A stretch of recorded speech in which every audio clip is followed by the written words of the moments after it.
시청자 여러분 안녕하십니까. 새롭게 시작하는 한 주에 보내드리는 뉴스 데일리 베스트 시작합니다.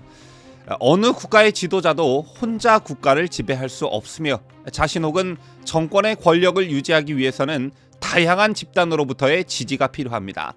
민주주의 국가에서는 투표 등을 통해 국민들이 선호하는 지도자를 뽑고 지지하게 되지만 이른바 민심이라는 것은 언제든지 바뀔 수가 있죠.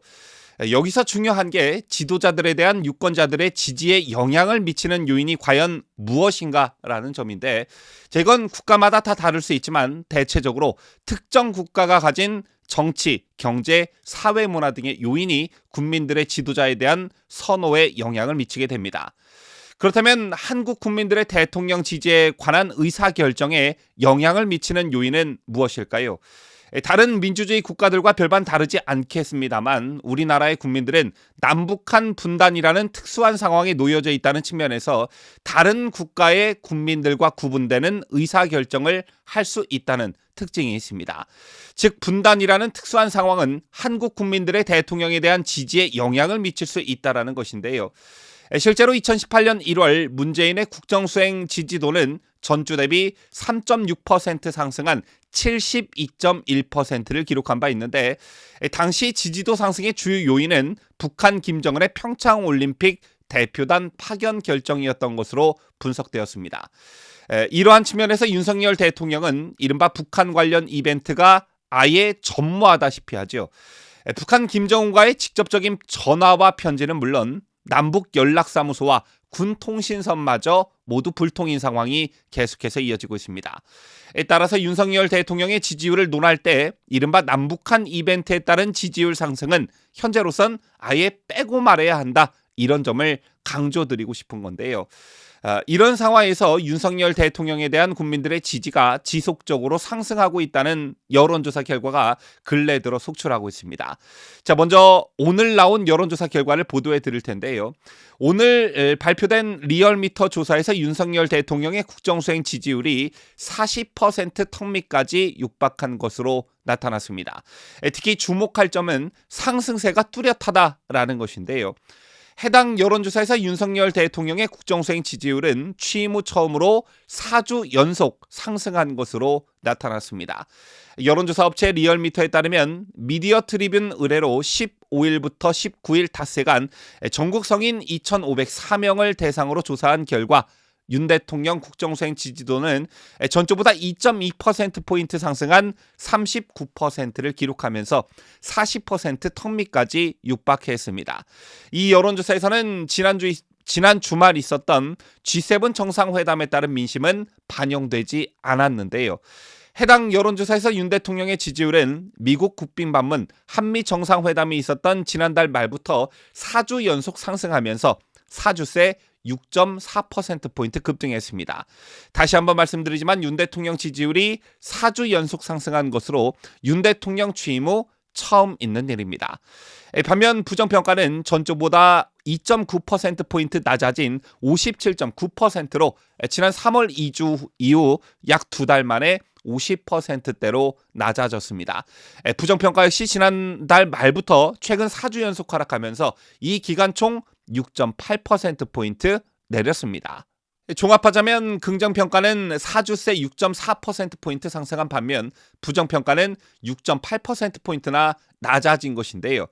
앞서도 말씀드렸지만 윤석열 대통령에게는 남북한의 특별한 이벤트가 취임 후 지금까지 없는 상황이었습니다. 물론 남북한 강대강 대치로 인한 보수층에 대한 지지는 얻었겠지만 심각하게 좌경화된 대한민국 사회에 비춰보면 지지율과 관련해서 얻는 것보다 잃는 게 더 많았다, 이렇게 볼 수 있는데, 이런 상황에서 지지율이 상승하는 건 문재인 정권과 완전히 다른 외교 기조가 국민들로부터 긍정평가를 받기 시작했다는 점에서 매우 의미가 있어 보입니다.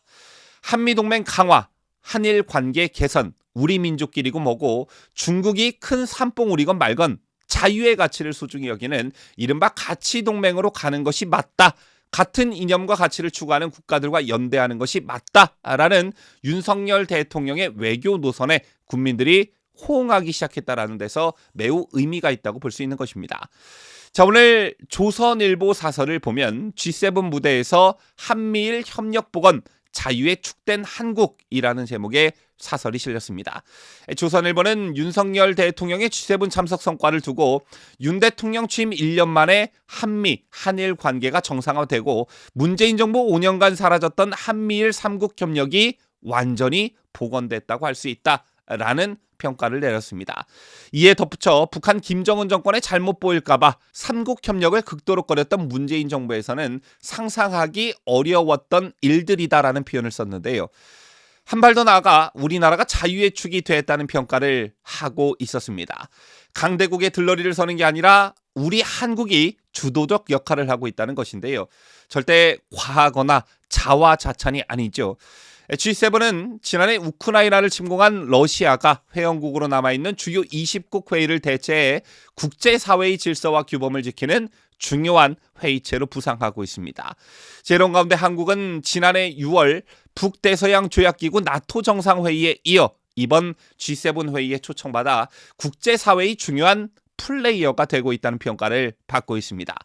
윤 대통령은 G7 확대회의에 참가해 세계 시민의 자유 번영을 확대하는 데 한국이 더 큰 역할과 기여를 해나가겠다는 의지를 밝혔고 젤렌스키 우크라이나 대통령과 정상회담을 갖고 우크라이나가 필요로 하는 물품을 신속하게 지원하겠다고도 밝혔습니다. 중국의 심한 눈치를 보면서 모든 외교력을 북한에 올인했던 지난 문재인 정권과는 확연한 차이를 드러내고 있는 것이죠. 현재 우리나라는 세계 질서가 급속히 재편되는 상황에서 윤석열 정부가 출범한 지난해부터 나토 G7 정상회의를 활용하는 적극적인 외교로의 전환, 자유를 중요시하는 가치 동맹의 축으로 부상하는 교두보를 확보했습니다. 이처럼 우리나라가 G7에 들어가 있는 프랑스, 영국, 이탈리아 등과 비슷한 경제력을 바탕으로 국제사회에서 선도적인 역할을 하다 보면 G8 국가가 되는 것도 윤석열 정부 임기 내에 이루어지지 않을까 조심스러운 기대도 하게 되는데요. 이런 윤석열 정부의 외교 노선이 국민들로부터 긍정평가를 받기 시작한 이 시점에서 윤석열 정부가 반드시 병행해야 하는 일은 국민들에게 그 당위성을 충분히 설명하고 지지를 이끌어내는 일입니다. 여러분 아시다시피 현재 민주당은 이재명 사법리스크, 전당대회 돈봉투 사건, 그리고 김남국 코인 사태까지 그야말로 사면 초과에 내몰리자 윤석열 대통령의 외교에 사사건건 시비를 걸고 있습니다. 무능 외교다, 친일 외교다, 퍼주기 외교다, 호갱 외교다 이런 공세를 퍼붓고 있는데요. 이런 상황에서 민주당의 선전선동이 먹혀 들어가지 않도록 정부와 여당도 각별한 신경을 쓸 필요가 있다는 것입니다. 정부의 진심과 중심을 결국 국민들이 알아줄 것이라는 막연한 믿음을 갖지 말고 정부와 여당이 적극적으로 나서 당위성과 성과를 설명해라. 민주당이 이슈를 선점하지 못하도록 이슈 파이터가 되라. 이런 충언을 드리고 싶습니다. 그 어느 때보다 반중, 반북한 정서가 뚜렷한 상황이기 때문에 이런 정부 여당의 노력이 있다면 충분히 분위기를 반전시킬 수 있다고 저는 생각합니다. 지금까지 저는 자유대한민국을 수호하는 뉴스데일리 베스트 민앵커였습니다.